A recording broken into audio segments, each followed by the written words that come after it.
वरिष्ठ पत्रकार उचित शर्मा जी हमारे साथ जुड़े हैं रायपुर से। उचित जी, कैसे देखते हैं आप भारतीय जनता पार्टी की मुझे लगता है कि रीसेंट पास्ट में ये सबसे बड़ी जीत के तौर पर दर्ज होगी, बल्कि मैं ये भी कहने से शायद पीछे नहीं हटना चाहूँगा कि बीजेपी के 10 वर्ष के कार्यकाल में, 11 वर्ष के कार्यकाल में, तीसरे टर्म में अब तक की बीजेपी की सबसे महत्वपूर्ण जीत है। जी जी बिल्कुल, आप इसे मान सकते हैं क्योंकि भारतीय जनता पार्टी वो सब जगह अपना जीत का पताका फहरा रही थी और वो देश के किसी भी कोने में हो, महाराष्ट्र हो, छत्तीसगढ़ हो, मध्य प्रदेश हो, अन्य जगह उड़ीसा भी तक अब इनके स्ट्रीक पे आ गया था। मगर जहाँ पे राजधानी है, जहाँ से पूरा देश पे मैसेज जाता है और जहाँ पे सबसे जहाँ अरविंद केजरीवाल जो जब चिल्लाते हैं, जो जिस तरह क्रिटिसाइज करते हैं वो मोदी जी को लेके, अमित शाह को लेके, तो उसकी गूंज जो है, उसकी धमक जो है पूरे हिंदुस्तान में जाती है। वो नॉर्थ ईस्ट हो से लेके आप मुंबई से तक और जम्मू कश्मीर से लेके साउथ तक, तो वो जो मैसेज जाता है जब अरविंद केजरीवाल बोलते हैं,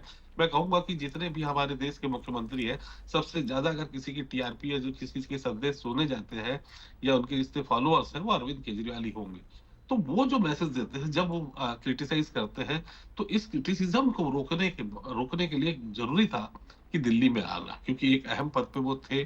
तो मुझे लगता है कि भारतीय जनता पार्टी की जितनी खुशी आज इनको अन्य स्टेट से हुई होगी, उससे ज्यादा कहीं आज दिल्ली वो जीत की खुशी इनको होगी। ये एक स्ट्रेटेजिकल जीत उनकी मानी जा सकती है और बड़े 12 साल एक कठिन परिश्रम के बाद भारतीय जनता पार्टी को ये सीट मिली है। और वो भी अरविंद केजरीवाल, जो मैं कहूंगा कि कट्टर राजनीतिक दुश्मन एक आप मान सकते हैं, उनको हराने के बाद जो जीत की जो एक खुशबू उनके दरवाजे पे, भारतीय जनता पार्टी के दरवाजे पे दस्तक दी है, तो निश्चित तौर पे उनके भारतीय जनता पार्टी का मनोबल वह भी पीक पे होगा। जी बिल्कुल ठीक है। जय नागड़ा जी भी हमारे साथ जुड़ गए हैं, सीनियर जर्नलिस्ट हैं, वो भी हमारे साथ जुड़ गए हैं। एक इसके पहले कि मैं फिर मेहमानों की चलूँ, डॉक्टर हितेश वाजपेयी भी हैं। देखिए, बड़े दिलचस्प इस समय सोशल मीडिया पे मीम्स और कोटेशंस भी चल रहे हैं। झाड़ू से झटका, एक तो ये चल रहा है, और आप से पाप तक, और अरविंद केजरीवाल टूटी, अरविंद केजरीवाल टूटी, ब्रेक हुई। तो भारतीय जनता पार्टी जो कहती है वो करती है, ये बात राकेश सिंह जी ने कही। और जिस तरह से आप देखिए बीजेपी फाइड हो चुकी है अब धीरे धीरे, दिल्ली के अभी नतीजे आने बाकी है, लेकिन जिस तरह से आप देखिए लगातार बहुमत की ओर बीजेपी आगे बढ़ रही थी और अब 48 सीटों पर जो लगातार आप देखिए नतीजे घोषित हो रहे हैं। सबसे बड़ा सवाल ये है कि अब आपका क्या होगा जनाबे आली, आम आदमी पार्टी अब क्या करेगी? क्योंकि बड़ी चुनौती अब ये है कि अपने कोर वैल्यूज के साथ वापसी करना और जनता का भरोसा जीतना एक बड़ा चैलेंज आम आदमी पार्टी के लिए बन चुका है। जिस कोर वैल्यू के दम पर आप देखिए आम आदमी पार्टी ने डेब्यू किया था, उन्हीं कोर वैल्यूज में हुई मिलावट के चलते आज जनता ने उन्हें बाहर का रास्ता दिखा दिया। अभी जमानत पर है केजरीवाल और मनीष सिसोदिया, लेकिन जिस तरह से सचिवालय को सील किया गया है, डर कहीं ना कहीं एक बार फिर इन नेताओं के मन में। और दिल्ली नतीजों से आप देखिए अब एक सबसे बड़ा सवाल यही उठ रहा है कि आम आदमी पार्टी का अब क्या होगा, क्योंकि भारतीय जनता पार्टी ने तो कमाल दिखा दिया है। आप देखिए भाजपा की अगर ये जीत दर्ज हो जाती है, जो कुछ ही समय बाद हो भी जाएगी आधिकारिक तौर पर, तो 19 राज्यों में भाजपा गठबंधन की सरकार यानी बीजेपी फाइड भारत धीरे धीरे इस ओर बीजेपी बढ़ रही है। और स्वाति मालीवाल क्या कुछ कह रही हैं वो भी चलिए सुन लेते हैं। कहीं पे भी चले जाइए, सड़कें खराब पड़ी हैं, टूटी पड़ी हैं, लोगों को पानी गंदा बदबूदार सड़ा हुआ मिल रहा है या फिर मिल ही नहीं रहा है, नालियां ओवरफ्लो कर रही हैं, जगह जगह कूड़ा पड़ा है, एयर पोल्यूशन चरम सीमा पे है, यमुना नदी साफ नहीं हुई है। तो लोगों ने इन सब इश्यूज पे त्रस्त होकर आज ये हाल करके दिया है कि अरविंद केजरीवाल जी खुद अपनी सीट हार चुके हैं। जी, अरविंद केजरीवाल के साथ साथ कई आम आदमी पार्टी के बड़े नेता, मनीष सिसोदिया हो गए, सौरभ भारद्वाज हो गए, सोमनाथ भारती, काफी ऐसे लोग हैं जो हार गए। अब क्या वजह देखती हैं आम आदमी पार्टी के इस बार चुनाव हारने की? इनको ये लगता है कि ये कुछ भी गलत कर देंगे, कुछ भी झूठ बोल देंगे, कुछ भी ड्रामा कर देंगे। इन्होंने मेरे साथ क्या नहीं करा, कितना अत्याचार करा, पहले तो मारा पीटा, उसके बाद फिकवा दिया, उसके बाद चरित्र हरण करा, जिसने मेरी पिटाई करी उसको Z+ सिक्योरिटी दिलवाई, उसको DGP और चीफ सेक्रेटरी पंजाब गवर्नमेंट के रिपोर्ट करते हैं क्योंकि वो chief adviser to Punjab chief minister बना दिया गया है, उसको लुटियन जोन में MP की कोठी दी गई। तो जिस लेवल का इन्होंने अत्याचार करा और कैरेक्टर असैसिनेशन मेरा करा है, इतना झूठ और भ्रम फैलाया इन लोगों ने, तो मुझे लगता है कि दिल्ली की जनता समझदार है और वो देख सकती। धन्यवाद करूंगा मेरे ऊपर जो जिन्होंने आशीर्वाद दिया, मेरे पिताजी, हमारे मोदी जी का आशीर्वाद, अमित शाह जी का आशीर्वाद, नड्डा जी का आशीर्वाद, उनकी ब्लेसिंग, उनका जो स्नेह रहा, उनके लिए मैं उन सबको बहुत बहुत धन्यवाद करता हूं। जिस प्रकार से सब लोग दिल्ली के अंदर भी और मेरी मोतीनगर विधानसभा के अंदर भी कार्यकर्ता भी लगे रहे, उनका भी दिल से बहुत बहुत धन्यवाद। ये जीत जो है जनता की जीत है और जिस प्रकार से उन्होंने एक जो जिम्मेवारी सौंपी है उसको हम निश्चित तौर के ऊपर अच्छी तरह निभाएंगे। और एक जो हमने प्रण लिया है कि मेरी मोतीनगर विधानसभा दिल्ली की नंबर 1 सीट होगी डेवलपमेंट के मामले में, इसको लेके हम आगे बढ़ेंगे। मैं मोतीनगर की अपनी सभी तो मोतीनगर सीट से जो बीजेपी के कैंडिडेट हैं और अपने शीर्ष नेतृत्व का जिन्होंने मेरे पर भरोसा जताया, चाहे प्रधानमंत्री जी हों, हमारे गृह मंत्री जी हैं, राष्ट्रीय अध्यक्ष जी हैं, प्रदेश नेतृत्व प्रदेश अध्यक्ष जी हैं, प्रदेश के संगठन मंत्री जी हैं, राष्ट्रीय संगठन मंत्री जी हमारे। तो मोतीनगर सीट से जो बीजेपी के कैंडिडेट हैं सब धन्यवाद दे रहे हैं और अब वो पंजाबी फेस भी काफ़ी प्रोमिनेंटली नज़र आ रहे हैं दिल्ली में, जिनको लेकर ये आरोप लगा कि आम आदमी पार्टी के एमरजेंस के वक्त उनको जो उनका ड्यूज़ था या जो उनका रिकॉग्निशन था, जो शायद उनको कांग्रेस के समय भी मिलता रहा है, वो नहीं मिला है। तो जी, डॉक्टर हितेश वाजपेयी भी हमारे साथ लगातार जुड़े हुए हैं। डॉक्टर वाजपेयी, एक बड़ी जिम्मेदारी भी है क्योंकि दिल्ली देश की राजधानी है और इस समय हर साल जिस तरह से हम छठ के मौके पर देखते हैं, हालांकि ये 12 महीने का यही हाल है कि यमुना नदी का हाल देखकर ऐसा लगता है कि देश की राजधानी में इतनी पवित्र नदी की ये स्थिति है। सफाई की स्थिति, आप भी दिल्ली आते जाते हैं, मैं भी दिल्ली रेगुलर आना जाना होता है, मुझे भी बहुत तकलीफ होती है कि वो दिल्ली जो साफ़ स्वच्छ होनी चाहिए, हरियाली से भरी होनी चाहिए, वो दिल्ली अब वैसी नहीं है।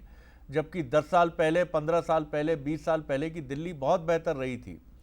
कैसे देखते हैं अब चैलेंजेस हैं जिनको बीजेपी को बहुत फेजेज में पूरा करना है? जी देखिए, कुछ चीजें तो बहुत तुरंत हो जाएंगी शरद जी। जैसे कि आपने देखा था दिल्ली में आयुष्मान योजना नहीं लागू हो पाई, ये एक बड़ा विषय बना था। तो आप पाएंगे कि शपथ लेते ही सबसे पहला काम जो मुझे लगता है वो आयुष्मान योजना का होगा, जिससे कि दिल्ली के सभी नागरिकों को शासकीय अस्पतालों में आयुष्मान के तहत निःशुल्क इलाज, ऑपरेशन, CABG सब शुरू हो जाएंगे। ये एक बहुत बड़ा रिलीफ है क्योंकि आप भी समझते हैं सर, हेल्थ आज के आदमी की बहुत प्राइमरी नीड है। फिर उसके बाद हम आ जाएं, जैसे हम लोगों की जो वाजपेयी, एक मिनट के लिए आपको रोकूंगा मैं। इस समय कुछ प्रवेश वर्मा जी कह रहे हैं, पहले सुन लेते हैं फिर तुरंत लौटता हूं आपकी तरफ। हमने यमुना रिवर फ्रंट बनाने की बात करी थी, दिल्ली में पॉल्यूशन कम करने की बात करी थी, दिल्ली में ट्रैफिक कंजेशन कम करने की बात की थी। सारी की सारी दिल्ली को अच्छा सुंदर बनाना, दिल्ली को अच्छी राजधानी बनाना, जैसे दुनिया में राजधानी होती हैं वैसा बनाना कि दिल्ली वालों को ऐसी राजधानी पे गर्व हो, ऐसी राजधानी मिलके बनाएंगे। तो सारी हमारी प्राथमिकता है। परवेश, सबसे पहली जो प्राथमिकता है CM पद की, अगर दिल्ली की बात करें तो आपका नाम सबसे पहले आया, क्या कहिए इस बार? देखिए, हम ऐसी पार्टी में काम करते हैं जिसमें पार्टी का विधायक दल तय करता है, उसके बाद में पार्टी की लीडरशिप उस पर अपनी मोहर लगाती है, तो जो पार्टी का निर्णय होगा वो सबको मंजूर होगा। सर, हम तो हम जिस सवाल पर बात कर रहे थे उसी का जवाब प्रवेश वर्मा जी दे गए। जी डॉक्टर हितेश वाजपेयी जी। तो मैं जो कहना चाह रहा था, आयुष्मान की बात हो गई, फिर यमुना जी का जो आपने जिक्र किया है, ये एक बड़ा विषय बना चुनाव के दौरान। तो स्वाभाविक है कि इसी में से हमारा एजेंडा निकल कर आएगा कि क्या हम यमुना जी को, जैसे साबरमती फ्रंट बनाया गया गुजरात में और एक कायाकल्प किया गया साबरमती नदी का, उसी प्रकार से जैसे डॉक्टर मोहन यादव जी ने छिपरा को लेकर एक संकल्प लिया है, वैसा मुझे लगता है कि यमुना जी को लेकर भी एक बड़ा काम वहां पर शुरू होगा। और वाकई में शरद जी, मैं आपको विश्वास दिलाता हूं कि दिल्ली में दोनों मुख्यमंत्रियों ने, बीजेपी के रहे हों, साहिब सिंह साहब रहे हों, ये लोग रहे हों, या शीला जी रही हो, इन मुख्य धारा की दलों ने बहुत काम किया है। बिल्कुल सही कह रहे हैं आप, कहने में कोई बिल्कुल बुराई सही। नहीं है, लेकिन केजरीवाल साहब से जो गलती हुई है, मैं उनको बहुत बैशिंग नहीं करना चाहता हूँ। फिर अगेन वही है कि वो कुमार विश्वास जी ने कर दी है डॉक्टर साहब, मूर्ख बनाने की कोशिश करी। कुमार विश्वास जी ने जिन जिन शब्दों का प्रयोग किया कल्पना से परे था वो। जी जी हाँ, और इसीलिए शरद जी मेरा मानना बस यही है कि केजरीवाल साहब ने जो एक सबसे प्रबुद्ध कॉन्स्टिट्यूएंसी थी दिल्ली राज्य इस देश की, उसको थोड़ा लाइटली ले लिया उन्होंने। थोड़ा सोचा कि ये गिमिक मेरा चल जाएगा, तो आईआईटी का भले ही ब्रेन रहा हो, लेकिन मुझे लगा वो पथभ्रष्ट ब्रेन रहा अब है। आपने इतनी गुगली डाली, इतनी बाउंसर्स फेंकी कि वो अपनी जान बचाएं कि वो गवर्नेंस पे ध्यान दें। नहीं, आप देखिए आतिशी को छोड़कर वहां सब हार गए। सत्येंद्र जैन साहब, आप सोचिए सर, आम आदमी हो, आप किस प्रकार उनके फोटोग्राफ आ रहे हैं, वहां मालिश करा रहे हैं एक अपराधी से, और किस तरीके से रह रहे हैं। अब आप बताइए आम आदमी क्या इसको अच्छा मानेगा क्या शरद जी? तो इसीलिए देखिए, आम आदमी को महत्व दीजिए, आम आदमी की महत्वाकांक्षा को सरकार में स्थान दीजिए, और उसकी बहुत बेसिक नीड होती है, जैसे आपने कहा, उसको साफ सफाई चाहिए, अच्छा पानी चाहिए, 24 घंटे बिजली चाहिए, एजुकेशन और हेल्थ की बेसिक नीड चाहिए, और अवसरों की प्रधानता चाहिए। वो अपनी काबिलियत से, अपने अवसरों के माध्यम से अपने जीवन का उत्थान चाहता है। इनकम टैक्स को लेकर आपने देखा कितना बड़ा निर्णय ये हुआ, बड़ा रोल था, हमारे साथी भी कह रहे थे कि जी बहुत बड़ा निर्णय हुआ था ये। और आप सोचिए 1 लाख रुपए महीना कमाने वाले व्यक्ति को यदि आज इनकम टैक्स से मुक्त किया गया है, तो आप सोचिए कितना बड़ा सेक्शन इससे प्रभावित हुआ है। और ऐसा क्यों हुआ भाई? ताकत भी तो ये आम आदमी की है ना शरद जी। भाई जब 10 लाख करोड़ रुपए हमारे पास जीएसटी का रेवेन्यू वो आम आदमी दे रहा है, तो उसने सरकार को सक्षम बनाया, तो मोदी जी ने वही सक्षमता उसको वापस दे दी। अब ये कहानी और आगे बढ़ेगी, और मैं तो इसकी उम्मीद करता हूं कि जो डायरेक्ट टैक्सेस हैं वो बिल्कुल न्यूनतम पे आ जाएंगे, 2 या 3% पे आ जाएं तो बहुत ही अच्छी बात है। जो स्लैब्स की बात कर रहा हूं मैं, हायर स्लैब्स की बात कर रहा हूं, और आम व्यक्ति का दायरा जो टैक्स से छूट का है वो धीरे धीरे बढ़ना चाहिए। और एक साधारण, मतलब मैं तो इसको 2-2.5 लाख रुपए महीने तक जो लोग कमाते हैं उनको भी आम ही मानता हूं, वहां तक ये दायरा पहुंचे, ऐसी शक्ति मोदी जी को मिले जी, और वो जीएसटी और आम नागरिक से ही मिलती है। और ये सब जब होते हुए देखा शरद जी, तो उस पर मोहर लगती है मेरे भाई। ये गिमिक्स पे तो साहब बहुत कठिन है कि लंबा चला जाए काम। बिल्कुल बिल्कुल, वही शायद मुझे लगता है केजरीवाल जी को बाउंस बैक किया है। जय नागड़ा जी की तरफ चलूंगा, सीनियर जर्नलिस्ट, पॉलिटिकल एनालिस्ट नहीं है जय जी। उचित शर्मा जी अगर हमारे साथ हो, उचित शर्मा जी वो भी नहीं है अभी हमारे साथ। चलिए, डॉक्टर हितेश वाजपेयी, बड़ी दिलचस्प बात थी, लोग माने तो अच्छी बात है, नहीं माने तो भी बहुत अच्छी बात है, कोई दिक्कत नहीं है। लेकिन हमारे मंच पर जाने माने ज्योतिषाचार्य पंडित प्रिया शरण त्रिपाठी जी ने एक दिन पहले एग्जैक्ट ये बात कही थी कि 53 के आसपास टैली पहुंचेगी भारतीय जनता पार्टी की, और उन्होंने ये भी कहा था कि 4:10 तक पूरी तस्वीर शाम को क्लियर होगी, और ये जो तस्वीर सामने आएगी ये बताएगी कि भारतीय जनता पार्टी का कमल खिल चुका है और करीब 53 के आसपास सीटें हैं। तो 48 दूर नहीं है 53 से। तो आप ये समझ सकते हैं कि इस तरह के प्रेडिक्शंस में क्या कुछ कहा था उन्होंने। पहले आपको वो सुनाते हैं, फिर उनसे फोन पर भी बात करने की कोशिश करेंगे। क्या फैक्टर्स आप देख रहे हैं जी? 25 फैक्टरों में गणना करने के बाद नीचे साइन होता है कि भाई इतना। तो मुझे ऐसा लगता है कि परिवर्तन तो संभाव्य है, इसलिए परिवर्तनों का सम्मान करना चाहिए जी। और ये परिवर्तन आपको दिखाई पड़ेगा। मैंने कहा था कि 4:10 53 सीटें इसे लॉक कर दीजिएगा। 4:10 से पहले 53 सीटों से बीजेपी आगे रहेगी लगभग जी, है ना। इसका मतलब ये हुआ कि सत्ता ने अपनी विश्वसनीयता खोई है। दशमाधिपति अपने स्थान से 6ठे स्थान में, भाग्येश राहु से आक्रांत। तो मुझे ऐसा लगता है कि आम आदमी पार्टी के अपना जो काडर है वो उन पर विश्वास या भरोसा नहीं किया, और ये उसकी बड़ी वजह हो सकती है। और आप इसको इस रूप में भी देखिए कि उन्होंने ये भी कहा था कि सत्ता अधिपति जो हैं दिल्ली में, उन्होंने अपनी विश्वसनीयता खो दी है। It is quite significant. और इस वक्त हमारे साथ खुद जुड़ गए हैं फ़ोन पर पंडित ज्योतिषाचार्य प्रिय शरण त्रिपाठी जी। त्रिपाठी जी, एक और भविष्यवाणी आपकी सच के नज़दीक, क्या कहेंगे? बिल्कुल सच, अक्षरशः सत्य। क्या ईश्वर की कृपा है, आप लोगों का आशीर्वाद है कि परमात्मा कुछ ऐसा कर देता है कि वाणी का मान रख देता है। जी ज्योतिष की जय जयकार है। जी ज्योतिष का जीवन भर मान किया, जीवन भर जिसकी पूजा की, ये उसका ही परिणाम है। जी जी, आपने ये भी कहा था, मैं याद कर रहा था, अभी हमने दिखाया भी, आपने क्या कहा था? आपने कहा था कि जो सत्ता के अधिपति हैं वो अपनी विश्वसनीयता खो देंगे और परिवर्तन संभाव्य है। ये मैंने एक मासेस के लिए कहा था। जी जी। घर के अंदर घर का मालिक, मोहल्ले में मोहल्ले का सरपंच, गांव में विधायक, रीजन में सांसद, देश में प्रधानमंत्री, प्रदेश में मुख्यमंत्री, और डोनाल्ड ट्रंप से लेकर जो बाइडेन, पुतिन से लेकर के जो भी व्यक्ति अपनी विश्वसनीयता को हाईएस्ट प्रायोरिटी में नहीं रखेगा जी, और जरा भी जगलरी करेगा, वो दुखी होने वाला है। क्योंकि अगर आप देखिए कि ऐसे सुन के बुरा लगता है कि हिंदुस्तानियों को डिपोर्ट किया जी, पर इससे पहले आपको ये चीज बड़ी आसानी से नहीं दिखी होगी जी ना। उसकी वजह ये है कि जैसे ही ट्रम्प आए तैसे ही डिपोर्ट किया। अब ये मसला आप हिंदुस्तान में भी कह रहे हैं कि आप बांग्लादेशियों को डिपोर्ट करिए, जी, ये मामला कनाडा में भी उठा है, डिपोर्ट करिए।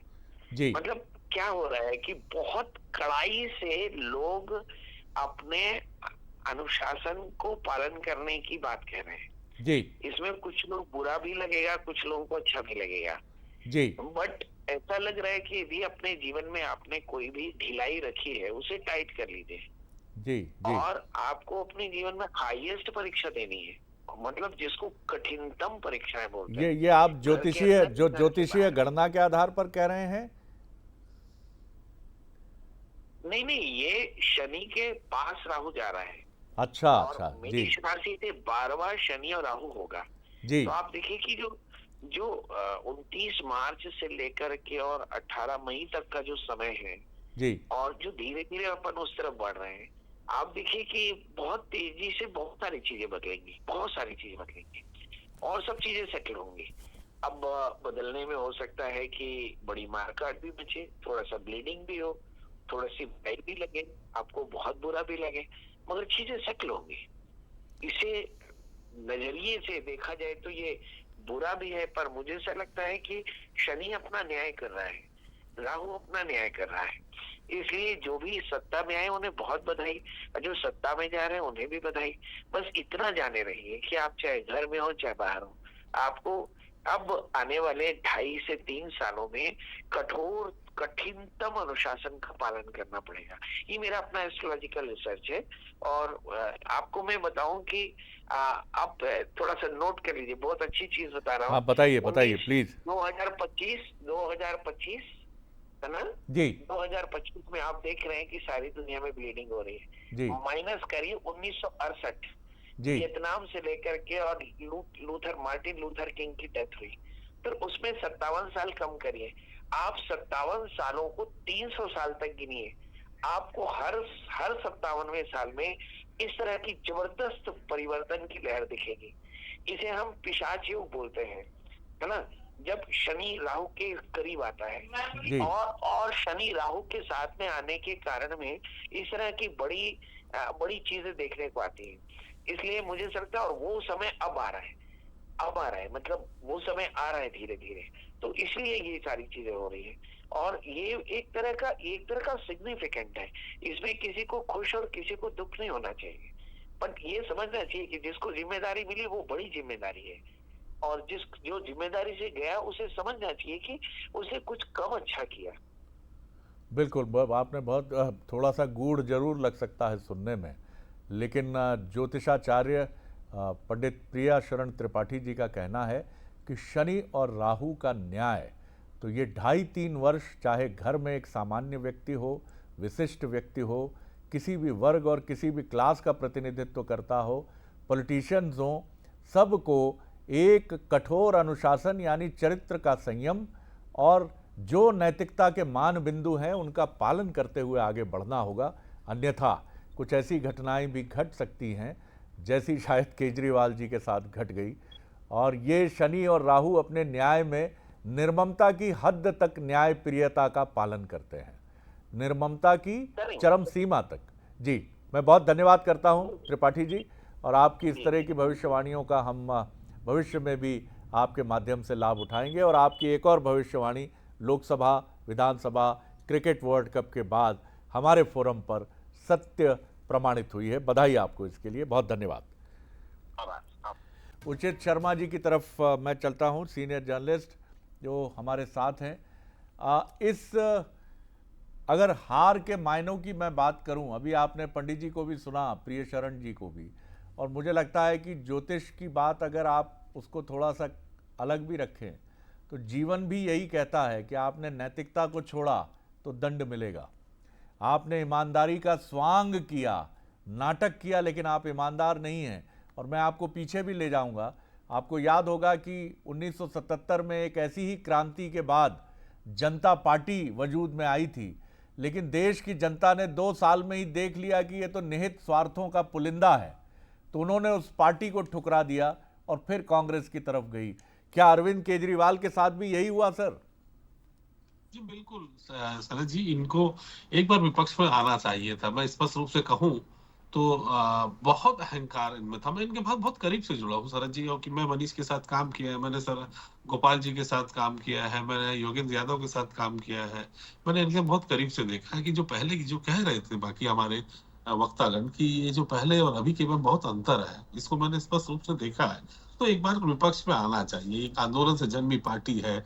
आंदोलन में उस वक्त इंडिया अगेंस्ट करप्शन के वक्त कुछ और थी, आम आदमी पार्टी बनने के बाद कुछ और थी, पहले चुनाव तक कुछ और थी, उसके बाद जब शीश महल में इस पार्टी की जब एंट्री होती है तब वो अहम थी और अलग थी।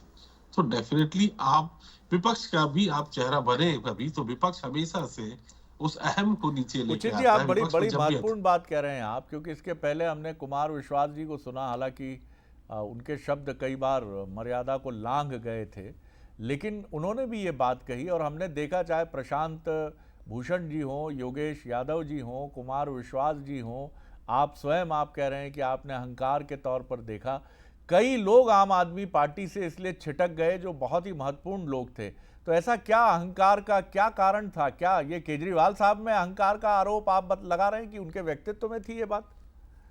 जी नहीं, पहले ऐसा नहीं था। मैं बरसों से जानता हूँ। वो जब आज से नहीं, जब वो NADT में, national academy of direct taxes में जब वो ट्रेनिंग लेते थे, तब से मैं उनसे मेरा परिचय है। तब मैं इंडिया अगेंस्ट करप्शन का यहाँ पे लीड भी कर चुका हूँ। मैं काफी जमाने से उनको जानता हूँ। मगर ये जो वक्त है, अभी जो फिलहाल वक्त है, जो स्वाति मालीवाल कह रही थी कि लेकिन उसमें जो मैं उसमें बहुत कुछ इत्तेफाक रखता हूँ, क्योंकि अभी जो वक्त है कि इनके सभी नेताओं में, इनमें नहीं, इनके सभी नेताओं में इन 10 सालों में जितना अहम आ गया था, वो अहम टूटना अति आवश्यक था। एक बहुत बड़ा कारण भी है। अगर आप शरद जी स्पष्ट शब्दों में आप अगर पूछना चाहें कि हार के बड़े कारण क्या हो सकते हैं, तो मैं कहूंगा कि जो हमने देखा है, अपने लोगों से बात की, मेरे बड़े अभिन्न मित्र हैं बहुत, संजीव जो सबसे लीड, संजीव झा जी जो है, काफी लीड वोट से वो आते हैं, 80 हजार वोट से वो 3 बार वो जीत चुके हैं। तो यही उनसे जब कई लोगों से चर्चा होती है तो ये समझ में आता है कि जो मैंने एक आम कार्यकर्ता या आम नागरिक की हैसियत से अगर मैं सोचूं समझूं, तो शीश महल ने इन्हें बहुत झटका दिया है। शीश महल ने झटका दिया। तरीके से एग्जैक्टली मैं कहूंगा कि इनकी जो ये जो बोल के आए थे, जो इन्होंने घर नहीं लूंगा, मकान नहीं लूंगा, जो इस आइडियोलॉजी के लोग, इस बेसिक कार्यकर्ता जो इनके साथ के थे, वो खुद इसी सोच विचारधारा के थे। उसके बाद जो शीश महल और जिस तरीके से मोदी जी और भाजपा ने इसे उठाया है, जिस तरीके से एक एक वीडियो दिखाया, एक एक घर तक उसकी क्लिप पहुंचाई, कैसे आपके जो सीधे साधे नेता और बिल्कुल सिंपल साधारण से pant shirt, half pant shirt, muffler और एक रेनॉल्ड्स की 2 रुपए और 5 रुपए की पेन और चप्पल में घूमने वाले नेता और वैगन आर में घूमने वाले नेता का ये जो आलम दिखाया, चेहरा दिखाया, बिल्कुल, वो मुझे लगता है सर जी उन्होंने बात कह रहे हैं आप, बहुत महत्वपूर्ण लीड दी आपने। वो बहुत बड़ा झटका, मैं कहूंगा कि मैं उसको टॉप प्रायोरिटी पे सरज जी रखूंगा कि वो टॉप प्रायोरिटी पर, वो क्योंकि वो जिस सोच के साथ, जिस तबके के साथ, जिस कार्यकर्ता जो सोच के साथ उनके साथ जुड़े, अब वही नहीं रही तो फिर क्या रहा? हकीकत में बिल्कुल आम आदमी पार्टी में जो ओरिजिनलिटी, जो ईमानदारी, मैं लौटता हूं आपकी तरफ। जी मैं लौटता हूं। जय जी, जो बात उचित शर्मा जी कह रहे हैं, बहुत महत्वपूर्ण बात कह रहे हैं।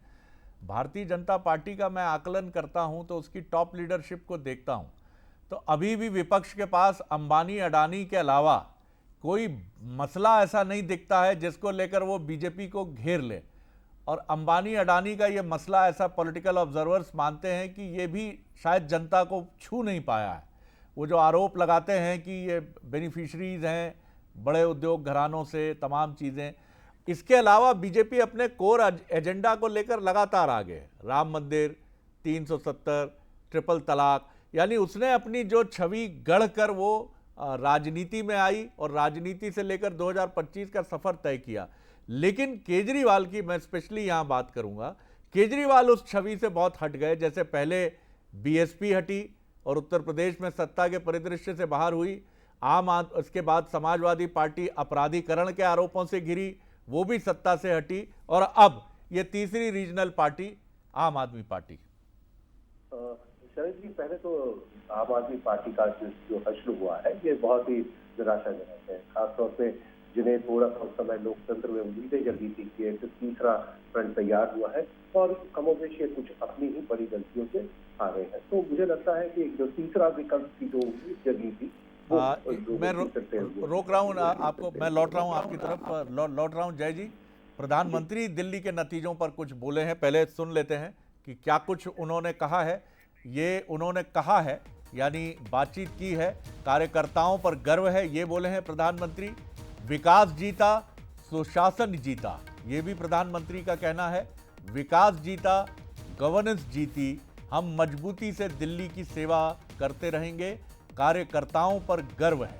तो प्रधानमंत्री का ये स्टेटमेंट सामने आया है, ये सोशल मीडिया पर है या उन्होंने पार्टी कार्यकर्ताओं के किसी समूह से बात की है, ये अभी स्पष्ट होगा।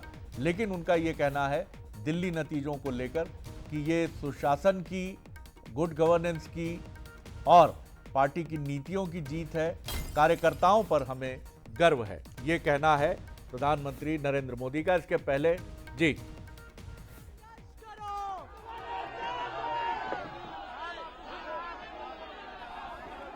ये आतिशी सिंह कुछ लीडर की भूमिका में अब संभालना तो इन्हीं को है मोर्चा, क्योंकि केजरीवाल साहब भी नहीं है अब। तो देखिए अब ये भी तैयारी चल रही है अपनी जगह। तो प्रधानमंत्री का कहना है दिल्ली नतीजे पर प्रधानमंत्री बोले हैं। शुभांगी जी। बिल्कुल शरद जी, और आप देखिए प्रधानमंत्री ने चूंकि मौका मांगा था दिल्ली की जनता से और अब सेवा का मौका मिल चुका है, तो अब जनता के नाम ही है उनका मैसेज, क्योंकि जनादेश उनके पक्ष में है। दिल्ली नतीजों पर प्रधानमंत्री की ये पहली प्रतिक्रिया जिसमें उन्होंने न सिर्फ कार्यकर्ताओं का भी मनोबल बढ़ाया, उन्हें सराहा जिस तरह से कार्यकर्ताओं ने काम किया। और आप ये भी देखिए कि कार्यकर्ताओं ने जमीनी स्तर पर जिस तरह से पार्टी को मजबूत किया और जो रणनीति बीजेपी ने इस बार बदली थी उसमें अहम भूमिका सभी कार्यकर्ताओं की थी। और जिस तरह से दिल्ली में भारतीय जनता पार्टी ने परफॉर्म किया है, बिल्कुल शुभांगी, दिल्ली के नतीजों पर प्रधानमंत्री भी अपनी बात कह चुके और इसके पहले उनके अभिन्न सहयोगी, हनुमान कहे जाने वाले चुनाव प्रबंधन के माहिर अमित शाह भी अपनी बात कह चुके। प्रवेश शर्मा जी का भी एक पोस्ट है, जय श्री राम। तो हमें और मेहनत करनी है, ये प्रियंका जी कह रही हैं। और केजरीवाल कह रहे हैं कि हमें नतीजे स्वीकार हैं और हम रिट्रोस्पेक्शन करेंगे, बीजेपी को बधाई है। तो तमाम प्रतिक्रिया का दौर। आतिशी सिंह का कहना है कि जंग जारी है और उसी मूड पर वो निकल भी गई हैं आगे बढ़ते हुए। कई दिग्गज आम आदमी पार्टी और कांग्रेस के इस चुनाव में हारे हैं, चाहे रागिनी नायक की बात करें या अलका लांबा की बात करें या फिर आप बात करें अरविंद केजरीवाल की या सिसोदिया जी की।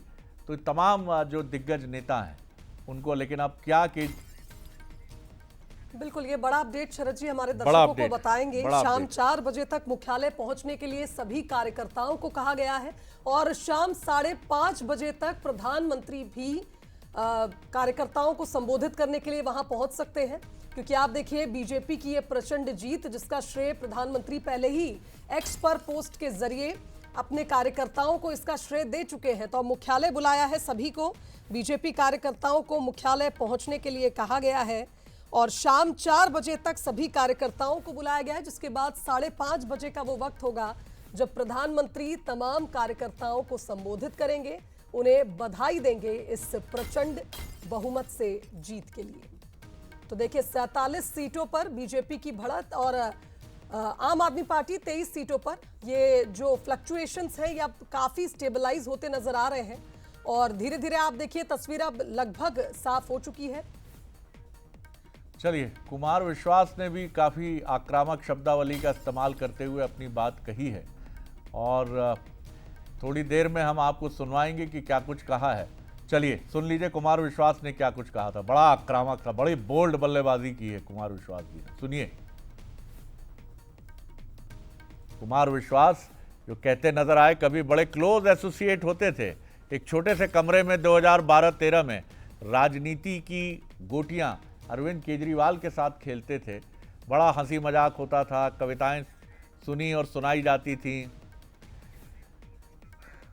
चलिए हम आपको सुनवाते हैं क्रमशः वो 3 साथी, बल्कि एक तो मार्गदर्शक रहे जिन्होंने शुरू किया आम आदमी पार्टी की शुरुआत के, जो नायक रहे अन्ना हजारे, स्वाति मालीवाल जो विभीषण साबित हुई, माफ़ कीजिएगा ये शब्द बोल रहा हूँ मैं, लेकिन उनके साथ वैसा ही हुआ कि जैसा विभीषण के साथ हुआ था। रावण की लंका से अपमानित करके निकाले गए थे विभीषण, और स्वाति मालीवाल जो वुमेन कमीशन की दिल्ली में चेयरपर्सन थी, उनके साथ भी वही घटनाक्रम घटा। और जो तीसरे किरदार थे वो काफ़ी पहले निकल गए थे या निकाल दिए गए थे, कुमार विश्वास। तीनों की बाइट क्रमशः एक के बाद एक सुनवाते, बैक टू बैक 3 बाइट जरूर सुनिए। लेकिन उनके दिमाग में नहीं आया है और आखिर शराब के बारे में उन्होंने एक मुद्दा उठाया कि शराब की दुकान, उसमें शराब की बात क्यों आ गई? पैसा, धन और दौलत, इसमें बह गए है। भारतीय जनता पार्टी के लोगों को जीत मिली है, उन्हें बधाई, और आशा करता हूं कि जो जनादेश दिल्ली की जनता ने उन्हें दिया है उसकी वो प्रतिपूर्ति करेंगे और वे सब आम आदमी पार्टी के लाखों करोड़ों कार्यकर्ता जो अन्ना आंदोलन से आए, जिनके बहुत ही निश्चल, निष्पाप और बड़े भारत की राजनीति को बदलने के सपने की हत्या एक निर्लज्ज, नीच, मित्रहंता, आत्ममुग्ध और चरित्रहीन व्यक्ति ने की, उसके प्रति तो क्या संवेदना, दिल्ली को उससे मुक्ति मिली। अगर इतिहास हम देखें तो वो गवाह है कि अगर कभी भी किसी भी महिला के खिलाफ कुछ गलत हुआ है तो भगवान ने उन गलत करने वाले लोगों को दंड दिया है। आज दिल्ली पूरी तरीके से एक कूड़ादान बन गई है। हालात इतने खराब हैं कि आप दिल्ली में कहीं पे भी चले जाइए, सड़कें खराब पड़ी हैं, टूटी पड़ी हैं, लोगों को पानी गंदा, बदबूदार, सड़ा हुआ मिल रहा है या फिर मिल ही नहीं रहा है, नालियां ओवरफ्लो कर रही हैं, जगह जगह कूड़ा पड़ा है, एयर पोल्यूशन चरम सीमा पे है, यमुना नदी साफ नहीं हुई है। तो लोगों ने इन सब इश्यूज पे त्रस्त होकर आज ये हाल करके दिया है कि अरविंद केजरीवाल जी खुद अपनी सीट हार चुके। आप देखिए कि किस तरह के शब्दों का इस्तेमाल किया है। निर्लज्ज, उसके बाद मैं नहीं बोल पाऊंगा, मित्रहंता और विश्वासघाती, तमाम तरह के शब्दों का। वो तो अच्छा ही हुआ, कुमार विश्वास कह रहे हैं अच्छा हुआ, लेकिन आम आदमी पार्टी के कार्यकर्ताओं के लिए ज़रूर थोड़ा दुख था उनके मन में कि उन्होंने बड़ी ईमानदारी से मेहनत की, लेकिन उनको भी छल और धोखा ही हाथ लगा। जी शुभांगी। बिल्कुल, और देखिए अन्ना हजारे जी को भी हमने सुना, शरद जी, जो कह रहे थे कि निष्कलंक जीवन की महत्ता मैंने कई बार केजरीवाल को समझाई थी, लेकिन शायद अपनी महत्वाकांक्षाओं में वो इस कदर डूब गए कि मूल जो भावना थी इस पार्टी की, आम आदमी पार्टी को जब लाया गया था लोगों के बीच, तो आम जनता को इस पार्टी से बेहद उम्मीदें थीं और शायद इसलिए लगातार जनता आशीर्वाद भी दे रही थी उस आम आदमी को जिसकी छवि हम केजरीवाल के रूप में देखते थे। लेकिन उस शीश महल ने जिस तरह से झाड़ू लगाई है, आप देखिए भारतीय जनता पार्टी ने निश्चित तौर पर इस मौके को नहीं छोड़ा और आशीर्वाद के रूप में एक मौका मांगा जो जनता ने भारतीय जनता पार्टी को दिया। और आपको एक और बड़ी खबर की तरफ ले चलेंगे और ये जुड़ी है मध्य प्रदेश के मुख्यमंत्री डॉक्टर मोहन यादव से। चुनाव प्रचार का जो उनका ट्रैक रिकॉर्ड है वो काफ़ी अच्छा है कि इसके पहले भी हमने देखा कि वो चाहे बाय इलेक्शन में उत्तर प्रदेश गए हों या फिर महाराष्ट्र और हरियाणा में उन्होंने चुनाव प्रचार किया हो, दिल्ली में भी 12 विधानसभा सीटों में जहां वो गए थे चुनाव प्रचार के लिए कमान थामी थी उन्होंने, उसमें से 11 सीटों पर बीजेपी बढ़त बनाते हुए, रुझान में बहुत आगे चलते हुए जीत की तरफ बढ़ रही है या बढ़ सकती है। तो ये तो अल्टीमेट रिकॉर्ड होगा कि 12 में से 11, वो भी देख लें 12 में क्या स्थिति है। तो ये बहुत ही आउटस्टैंडिंग रिकॉर्ड है और इसके पहले भी उनका जहाँ जहाँ वो गए हैं एक अच्छा रिकॉर्ड है। तो बीजेपी के एक सितारा प्रचारक के तौर पर मजबूत हैसियत और लोकप्रियता के साथ डॉक्टर मोहन यादव आगे बढ़ते हुए नज़र आ रहे। इसी पर एक कमेंट लेंगे। जय नागड़ा जी हमारे साथ हैं। जय जी, निश्चित तौर पर डॉक्टर मोहन यादव का व्यक्तित्व एक बड़ा प्लेफुल राजनेता का व्यक्तित्व है, बहुत सहज सरल और उतने ही बेबाक हैं वो। उनके राष्ट्रीय मंचों पर और रीजनल फोरम पर मीडिया के जो इंटरव्यूज़ हम सुनते हैं उसमें वो किसी भी सवाल से दाएं बाएं नहीं होते, बल्कि वो उसका बिफिटेड आंसर देने की कोशिश करते हुए नजर आते हैं। कैसे देखते हैं, 12 जगह गए और 11 में रुझान में आगे है बीजेपी? जी निश्चित रूप से ये उनके लिए बहुत ही प्लस पॉइंट है और आगे उनके लिए उनके नंबर बढ़ा रहा है। मोहन यादव जी क्योंकि वो आम लोगों के बीच में से राजनीति करते हुए बाहर तक गए हैं, तो इन्होंने वो सारा जो सत्ता का जो एक इसको कहना चाहिए कि वो चीजों से बचे रहे हैं और उनके साथ में वो सहजता सरलता उनकी बनी और ये कहीं ना कहीं आम आदमी को छूती है और इसी वजह से वो लोगों से सीधे जुड़ जाते हैं और ये शायद अपना प्रभाव उनका काम करेगा। और वहीं आम आदमी पार्टी के नाम पर आम आदमी के साथ जुड़ करके केजरीवाल जी जब खास हो गए तो वो जनता से ये बीजेपी के और जनता की सभी वक्ताओं ने कहा, चाहे जाने जाते का हो या कुमार विश्वास, जिस तरह से शुरुआती दौर से जिस तरह से लोग जुड़े थे, चाहे प्रशांत भूषण जी हो, योगेंद्र यादव हो, ये सारे लोगों से जनता में बड़ा विश्वास था और जनता बहुत उम्मीदें करती। लेकिन जिस तरह से राजनीति में सारी चीजें उनकी पूरी महत्वाकांक्षाएं बढ़ी तो कहीं ना कहीं जनता में निराशा आई और उसके बाद वो ये देख सकते हैं कि वो रेवड़ियां बांट करके किसी तरह अपने आप को सत्ता में बनाए थे। और फिर बाद में जो घटनाक्रम हुआ उसने लोगों का विश्वास और खत्म किया कि आम आदमी का जो मुख्यमंत्री था वो किस तरह से खास होता चला गया और कैसे उन्होंने जो बातें कही थी उससे ही वो पीछे हटते चले गए। उन्होंने कहा कि मैं सरकारी बंगला नहीं दूंगा, गाड़ी नहीं दूंगा और फिर उनके बंगले को लेकर के कई चर्चाएं हुई। तो लोगों के मन में कहीं तो एक विश्वास बना था, वो विश्वास खत्म हुआ और जब वो विश्वास खत्म होता है तो फिर आप कहीं ना कहीं लोगों की स्नेह से दूर हो जाते हैं और यही इस चुनाव में नतीजे में दिखा है। बिल्कुल आपने सही कहा। कुछ उन्होंने काम अच्छे किए थे, स्कूलों को लेकर के एक बड़ी तारीफ की थी और काफी कुछ दिखा दी। वो मॉडल पसंद किया गया मनीष सिसोदिया जी का, लेकिन उसी का कोई फायदा उनको चुनावी तौर से नहीं मिल पाया। तो बहुत सारा सबक है जो लोगों को देना पड़ेगा। और दूसरी एक बड़ी बात, ऐसा नहीं है कि बीजेपी के प्रति मैं ये कहूंगा कि लोग बहुत कुछ कमियां हैं यहाँ भी और रिसेंटली 2 बड़े इश्यूज हैं, लेकिन इसके बावजूद जो लोगों ने महसूस किया कि यदि सक्षम यदि कोई है चुनाव सत्ता में चलाने में तो वो विश्वास बीजेपी की तरफ जाता है। कांग्रेस भी उस विश्वास पर खरी नहीं उतर रही है। आम आदमी पार्टी तो निश्चित रूप से जिस तरह से खुद अरविंद जी पीएम पद से बाहर हुए, अतिशी सिंह जिस तरह से उनको मौका मिला तो वो कुछ बहुत विश्वास बाहर करता है। तो इस तरह से लोगों का एक विश्वास है कि सत्ता तो इस समय बीजेपी ही चला सकती है और वो जो उसका जो नेटवर्क है वो कहीं ना कहीं लोगों को काम है। और दूसरा बीजेपी का इसमें चुनावी जो संचालन है वो बहुत मजबूत है, उसकी रणनीति मजबूत है और उसका टीम वर्क और चीजों को प्लान करने के बाद में कैसे उसको एग्जीक्यूट करना है, तो ये सारी चीजें बीजेपी को सफल करती है चुनाव।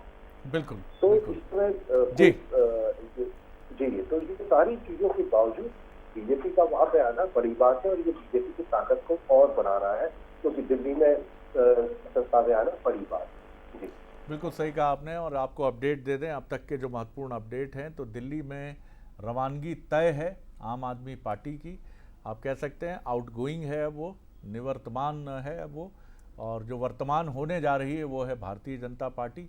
47 सीटों पर रुझान है। शाम तक 4 या 5 के बीच तक तस्वीर पूरी तरह साफ होगी और इसी के साथ 5:30 बजे कार्यकर्ताओं को बीजेपी कार्यालय दिल्ली बुलाया गया है। यानी प्रधानमंत्री 6 से 6:30 के बीच में उनका संबोधन बीजेपी कार्यकर्ताओं के बीच में हम देख सकते हैं।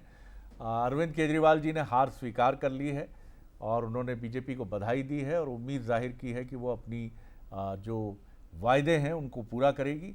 और इस बीच प्रवेश शर्मा, ये नाम बहुत तेज़ी से, प्रवेश वर्मा, मैं शर्मा में उलझ जाता हूँ और वर्मा और शर्मा ये थोड़ा सा कन्फ्यूजन हो जाता है। तो प्रवेश वर्मा जी हैं, हरियाणा साहिब सिंह वर्मा जी के सुपुत्र हैं और उनका परिवार निरंतर इस तरह से मैं देख रहा हूँ कि मीडिया से अभी इंटरेक्ट कर रहा है जो बहुत कुछ कह देता है।